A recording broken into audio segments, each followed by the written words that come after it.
दरअसल ये case murder due to grave and sudden provocation का है। मेंबरान जूरी मेरे क्लाइंट को उकसाया गया, ऐसे हालात पैदा किए गए कि उनको गुस्सा आया और वो हादसा घटा जिसमें प्राण सलूजा की जान चली गई। सडन एंड ग्रेव प्रोवोकेशन, यानी किसी के भड़काने से अचानक गुस्सा आना और उसी गुस्से से कत्ल हो जाना। मेंबरान jury, this is a premeditated, cold-blooded murder. उसने झूठ बोलकर पिस्तौल इशू करवाया और उसके बाद प्राण सलूजा के पास कत्ल के इरादे और प्लान से गया था। Thank you. That's all, Your Honor. The court is adjourned.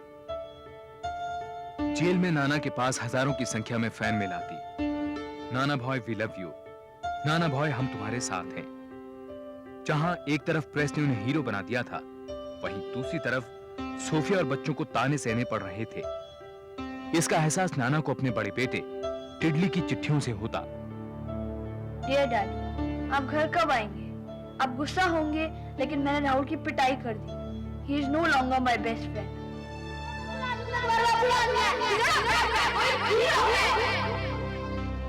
क्या आप सचमुच बुरे आदमी हैं? मैंने मम्मी से पूछा तो वो तो कुछ बोलती ही नहीं है। आपका टेडी।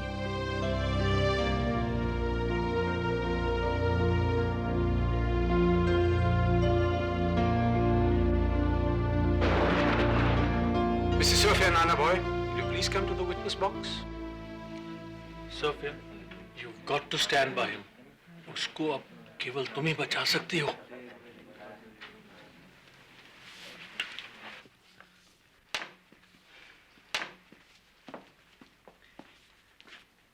मिसेज नाना भॉय, क्या आप इन लेटर्स को पहचानती हैं? जी। किसने लिखे? प्राण सलूजा ने मुझे। क्या ये चिट्ठियां कहीं भी दर्शाती हैं कि प्राण सलूजा आपसे शादी करना चाहता था? जवाब दीजिए, जवाब दीजिए मिसेज नाना भॉय। आपके जवाब पर किसी की जिंदगी का फैसला होगा। चिट्ठियों में शादी का कोई वायदा नहीं किया गया है। सोफिया ने प्राण की चिट्ठियों का सहारा लेते हुए कहा कि उसे खुद नहीं मालूम था कि प्राण उससे शादी करेगा या नहीं।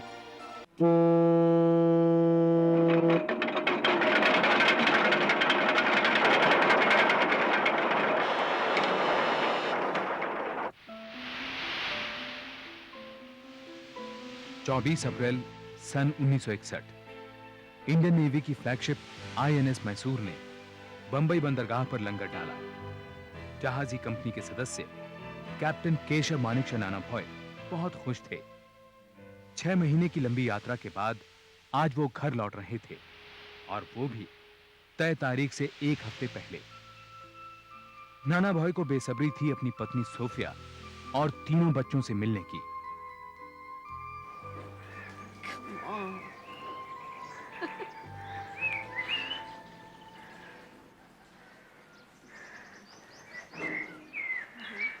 Hi.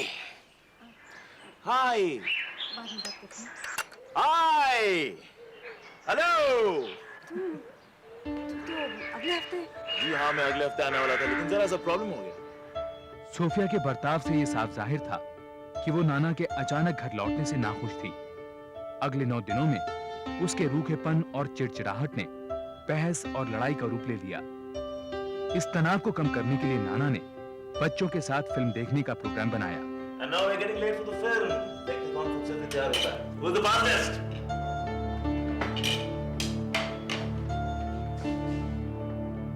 लेकिन इससे पहले कि वो फिल्म के लिए निकलते, सोफिया ने नाना को बताया कि अब वो किसी और से प्यार करने लगी है। कौन है ये आदमी? जो तुमने मुझे पिछले 10 साल में नहीं दिया, वो सब कुछ मुझे प्राण सलूजा ने 6 महीने में दे दिया। इतना प्यार, इतनी अटेंशन, इतना समय, सब कुछ दिया उसने मुझे।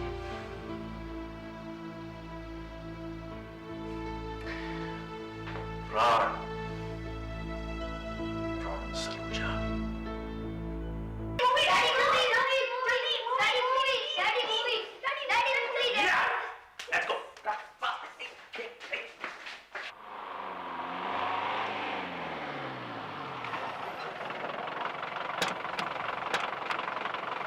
जो वो दोनों हीरो से प्यार करती थी।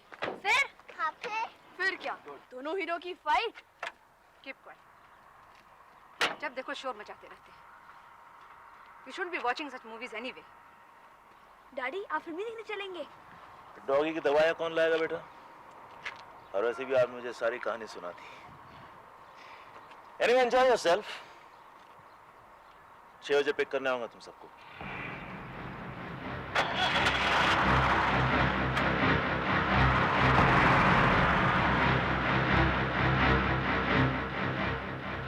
परेशान नाना ने आत्महत्या करने की ठान ली, लेकिन वो एक बार प्राण आहूजा से मिलकर ये पूछना चाहते थे कि क्या वो वाकई सोफिया से शादी करेगा। प्राण के घर जाने से पहले नाना ने अपने जहाज के स्टोर से एक सर्विस रिवॉल्वर और 6 बुलेट्स इशू कराए।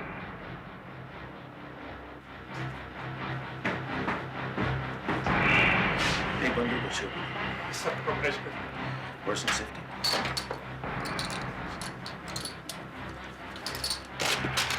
अहमद बोल रहा हूँ। रात thank you. No. You here? क्या बात? Sir, nothing. Excuse me, sir.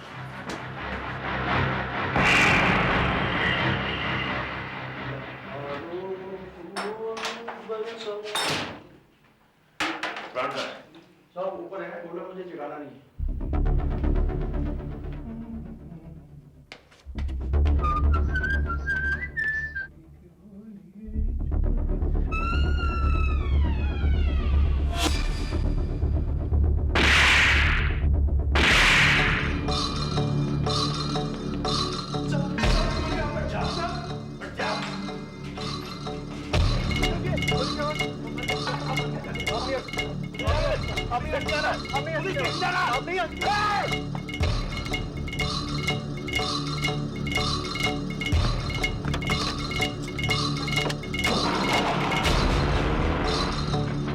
हादसे के बाद नाना ने अपने सीनियर कॉमोडोर नंदी को फोन किया।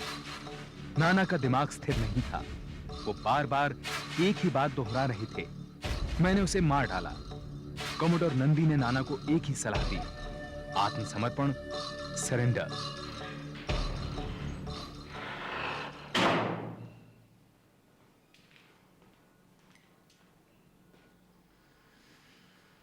Sir, Captain, what is this?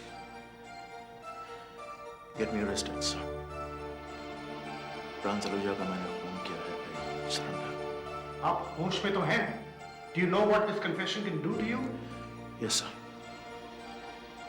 सच ये है कि प्राण सलूजा की लाश जीवन ज्योति बिल्डिंग में इस वक्त पड़ी है। I've killed him in innocent but nothing, sir. Deputy police commissioner ने नाना भॉय को हिरासत में लेकर सिविल जेल भेज दिया। जल्दी ही नेवी की सिफारिश पर कोर्ट ने उन्हें नेवल बेस INS कुंजाली पर नौसेना की हिरासत में रखने की अनुमति दी। नाना भॉय पर इंडियन पीनल कोड की धारा 302 के तहत प्राण सलूजा की हत्या का आरोप था। प्रेस में छपी सीमा की रक्षा में लगे सिपाही की पीठ पीछे उसकी पत्नी की बेवफाई की कहानी ने नाना भॉय को जनता का हीरो बना दिया। सुनवाई के पहले दिन कोर्ट के अहाते से लेकर फ्लोरा फाउंटेन तक हजारों लोगों की भीड़ थी। हवा में नाना भॉय जिंदाबाद के नारे गूंज रहे थे। केस शुरुआत से ही विवादों से घिरा था। सरकार ने नाना भॉय की रिक्वेस्ट पर उन्हें अपना केस लड़ने के लिए 17,000 रुपए दिए। इस बात पर लोकसभा में हंगामा मच गया। सरकार पर नाना भॉय की तरफदारी का आरोप था। इधर प्राण सलूजा के परिवार ने केस से अपनी दूरी बनाए रखी। उधर कोर्ट में नाना भॉय ने 9 सदस्यों की स्पेशल जूरी के सामने प्लीड किया, नॉट गिल्टी। मेम्बरान जूरी, प्रेस की रसीली सुर्खियों, शब्दों के जाल से बने भावनाओं को बहा देने वाले ये आर्टिकल्स, अक्यूज्ड की लुभा देने वाली पर्सनैलिटी, उसका ऑरा, उसका आला बैकग्राउंड, इन सब की चकाचौंध से बचकर कहीं दूर खड़े रहकर इस चमक धमक के पीछे पड़े उस मुजरिम को देखिए, उस कालिक को देखिए जो प्राण सलूजा के चिता से उठकर उस मुजरिम के चेहरे पर पुती है, जो आज इंसाफ मांगती है, सजा मांगती है, फांसी मांगती है। फांसी? फांसी केवल मर्डर के केस में दी जाती है, और यह मर्डर नहीं था। I can prove it was. सबूत है, गवाह है। मेरे पहले गवाह प्रेम सलूजा की बिल्डिंग का चौकीदार। केस की तह खुलने लगी। घटनास्थल पर सबसे पहले पहुंचने वाले जीवन ज्योत बिल्डिंग के चौकीदार और इंस्पेक्टर पालेकर प्रमुख गवाह थे। इस बात में कोई शक नहीं था कि नाना भॉय प्राण सलूजा के घर एक लोडेड रिवॉल्वर लेकर गए थे। ना ही इस बात को ठुकराया जा सकता था कि हत्या के वक्त कमरे में नाना भॉय और प्राण सलूजा के अलावा कोई नहीं था। बहस का मुद्दा था हत्या की वजह। दरअसल यह case murder due to grave and sudden provocation का है। मेमराने ज्यूरी मेरे क्लाइंट को उकसाया गया। ऐसे हालात पैदा किए गए कि उनको गुस्सा आया, और वो हादसा घटा जिसमें प्राण सलूजा की जान चली गई। सडन एंड ग्रेव प्रोवोकेशन, यानी किसी के भड़काने से अचानक गुस्सा आना और उसी गुस्से से कत्ल हो जाना। मेमराने jury, this is a premeditated cold blooded murder. उसने झूठ बोलकर पिस्तौल इशू करवाया और उसके बाद प्राण सलूजा के पास कत्ल के इरादे और प्लान से गया था। Thank you, that's all your honour. The court is adjourned. Jail में नाना के पास हजारों की संख्या में फैन मिल आती। नाना भॉय वी लव यू, नाना भॉय हम तुम्हारे साथ हैं। जहां एक तरफ प्रेस ने उन्हें हीरो बना दिया था, वहीं दूसरी तरफ सोफिया और बच्चों को ताने सहने पड़ रहे थे। इसका एहसास नाना को अपने बड़े बेटे टिडली की चिट्ठियों से होता। डियर डैडी, आप घर कब आएंगे? आप गुस्सा होंगे, लेकिन मैंने राहुल की पिटाई कर दी। He is no longer my best friend.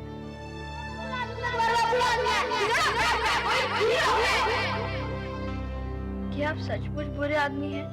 मैंने मम्मी से पूछा तो वो तो कुछ बोलती ही नहीं है। आपका टेडी।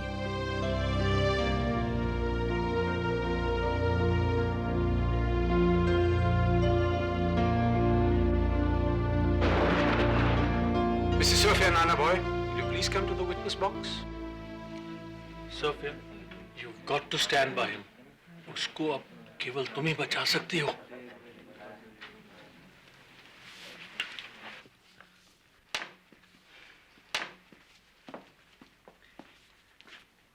मिसेज नाना भॉय, क्या आप इन लेटर्स को पहचानती हैं?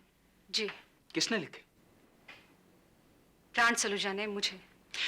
क्या ये चिट्ठियां कहीं भी दर्शाती हैं कि प्राण सलूजा आपसे शादी करना चाहता था? जवाब दीजिए, जवाब दीजिए मिसेज नाना भॉय। आपके जवाब पर किसी की जिंदगी का फैसला होगा।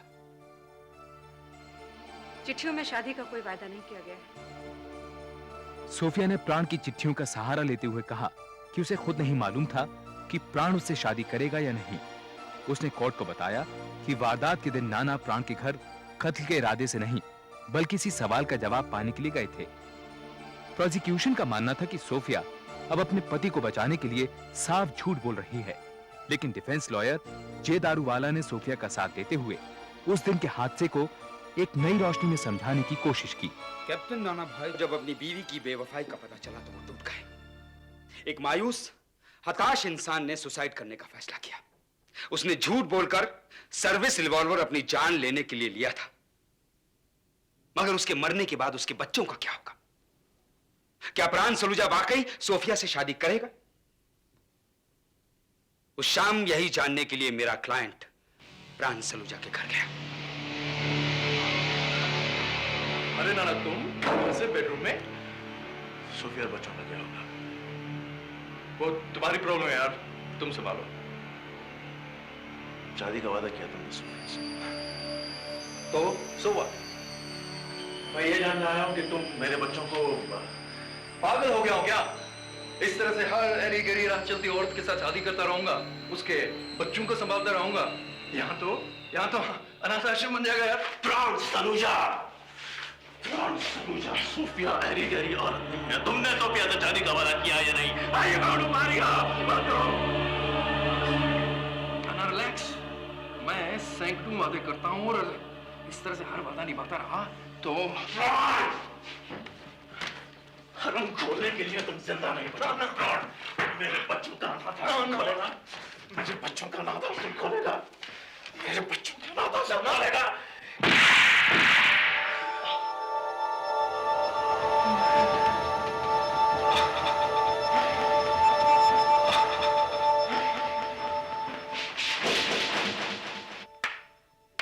वाह जनाबे वाले, क्या उम्दा कहानी गढ़ी है। शब्दों के बेहतरीन इस्तेमाल से जज्बातों को क्या जगाया है, लेकिन ये सबूत नहीं है। प्रोसिक्यूशन लॉयर सौमित्र बोस के अनुसार हाथापाई की दलील में दम नहीं था। सरकारी क्रिमिनोलॉजिस्ट ने इस बात की पुष्टि की। उनके अनुसार नाना को गोली चलाने से पहले रिवॉल्वर का सेफ्टी कैच छुड़ाना पड़ा होगा, जो कि हाथापाई के दौरान मुमकिन नहीं था। इस दलील का सामना करने के लिए डिफेंस लॉयर दारूवाला ने कॉमोडोर नंदी को कोर्ट में पेश किया। कैप्टन नाना भॉय के सीनियर ऑफिसर उनकी अचूक निशानेबाजी के गवाह थे।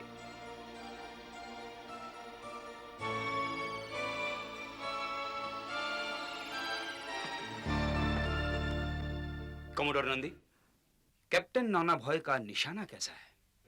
हमारे सबसे अच्छे निशानबाजों में से एक हैं वो। अगर प्राण सलूजा को मारना चाहते तो उनके जिस्म के एक एक ऑर्गन में गोलियां चुन चुन के अलग अलग मार सकते थे। प्राण सलूजा को जो गोलियां लगी, या तो कोई नए सीखे निशानबाज ने लगाई और या फिर हो सकता है एक हाथापाई में चल गई। Thank you commodore Nandi.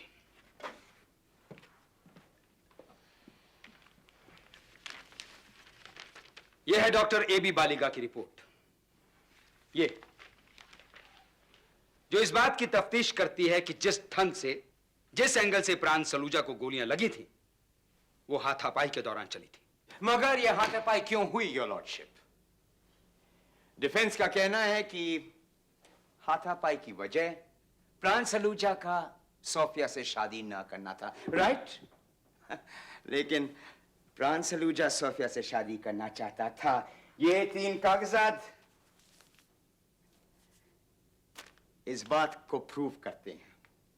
प्राण सलूजा की चिट्ठियां जो चीख कर कह रही है, सोफिया मुझसे शादी करो। सर, आपने मुझे ये बात बताई नहीं। सोफिया के चरित्र पे कोई आंच नहीं आनी चाहिए, चाहे कुछ भी हो जाए। कोर्ट में सबूत के तौर पर 26 प्रेम पत्र पेश किए गए, सोफिया के प्राण के नाम और प्राण के सोफिया के नाम। इन खतों में प्राण की प्रेमिकाओं की चिट्ठियां भी शामिल थीं। एक खत था पैन का, जिसकी प्राण से तथाकथित रूप से शादी हो चुकी थी। तुम पर या बच्चों पर अब कोई आंच नहीं आएगी। सारे इंतजाम मैंने कर दिए हैं, इंश्योरेंस और मेरा? समझदार हो, समझ जाओगी। मैंने कोर्ट में झूठ बोला था कि प्राण मुझसे शादी करना नहीं चाहता था। तुम रिहा होकर वापस आओगे, मेरा विश्वास है। विश्वास सोफिया, विश्वास कभी वापस नहीं आता। क्या अक्यूज अपनी सफाई में कुछ कहना चाहेगा?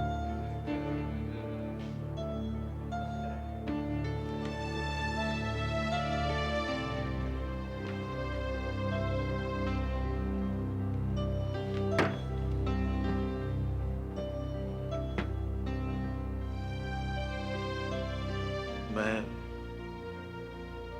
अपनी सारी जिंदगी दूसरों के लिए जिया हूं सर। देश के लिए, बच्चों के लिए, सोफिया के लिए। सोफिया की वजह से उस हाथापाई में तो क्या, अब भी अगर मेरी मौत हो जाती है तो मुझे कोई फर्क नहीं पड़ता है। I did this because I love her. I did this for her honor, sir. I did this for your honor, Sophia.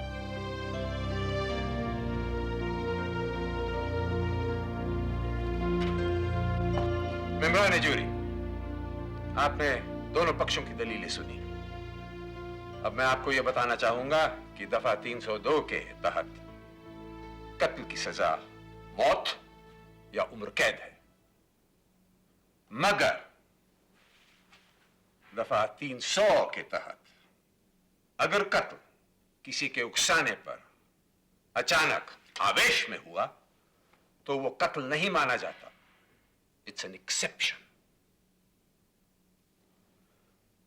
अब एक आदमी की जिंदगी का फैसला आपके हाथों में है। कोई भी होता यही करता। जूरी को निर्णय लेने में 140 मिनट का वक्त लगा। नाना का मार्मिक बयान, प्राण का आशिकाना मिजाज, डिफेंस की हाथापाई की दलील, मीडिया की उत्तेजना और पब्लिक सिंपैथी, फैसला आसान नहीं था। क्या मेंबरान जूरी किसी फैसले पे आए? We have your honor. Court को फैसला सुनाइए।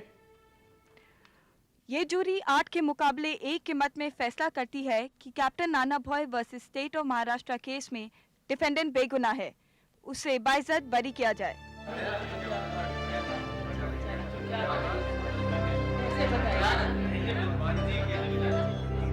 Order, order, order! ये फैसला गलत है। जज्बात है, सबूत है, मजाक है, कानून नहीं। ये हरगिज नहीं होने दूंगा। I will not let a guilty man go scot-free. Nana boy कातिल है और उनको सजा मिलेगी। मैं इस केस को हाई कोर्ट की डिवीजन बेंच भेजता हूं।